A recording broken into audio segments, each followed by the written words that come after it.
Halla, visste du at i YouTube så kan du faktisk raide noen på stream? Seriously, what the Akkurat som på Twitch. Nesten da. Du må bare gjøre noe greier først, og det er det jeg skal vise deg i denne videoen. Eller vise farbror da.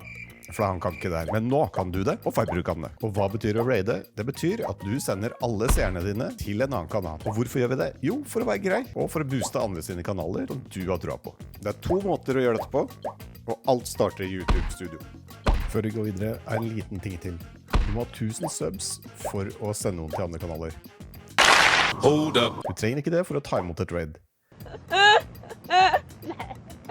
Men du må sette på denne innstillingen her. Da skal vi lage en ny stream, og vi skal planlegge hvem vi skal raide. Da lager vi en ny, create new, finner et navn på streamen, klikker neste, så finner vi der det står redirect. Og her skal vi finne hvilken stream vi skal raide.